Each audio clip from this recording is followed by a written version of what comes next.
ಶಬರಿಮಲೆಗೆ ಹೆಣ್ಮಕ್ಳು ಹೋಗೋ ಹಾಗಿಲ್ಲ. 10ರಿಂದ 50 ವರ್ಷ ಪಟ್ಟಂತ ಹೆಣ್ಣು ಮಕ್ಕಳು ಹೋಗೋ ಹಾಗಿಲ್ಲ ಅನ್ನೋದು ಎಲ್ರಿಗೂ ಗೊತ್ತಿರೋ ವಿಚಾರ.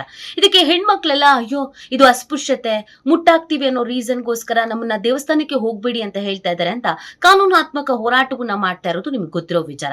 ಸುಪ್ರೀಂ ಕೋರ್ಟ್ ಅಲ್ಲಿ ಈ ವಿಚಾರ ಮತ್ತೆ ಚರ್ಚೆಗೆ ಬಂದಿದೆ. ಅದೇ ವಿಷಯ ಏನ್ ಗೊತ್ತಾ, ಕೇವಲ ಹೆಣ್ಣು ಮಕ್ಕಳಿಗೆ ಮಾತ್ರ ದೇವಸ್ಥಾನಕ್ಕೆ ಹೋಗಬಾರದು ಅನ್ನೋ ನಿರ್ಬಂಧ ಇಲ್ಲ.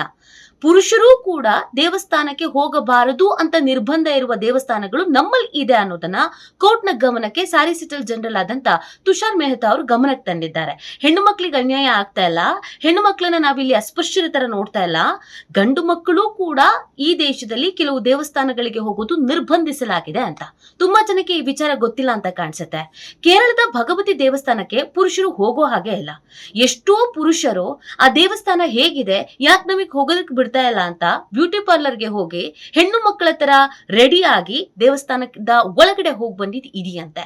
ಈ ವಿಚಾರವನ್ನ ಕೋರ್ಟ್ ಗಮನಕ್ಕೆ ತರಲಾಗಿದೆ. ಇದೊಂದು ಸಂಪ್ರದಾಯ, ಆಚಾರ ವಿಚಾರ, ನಂಬಿಕೆಯ ವಿಚಾರ. ಇದನ್ನ ಹಾಗೆ ನೋಡಿ.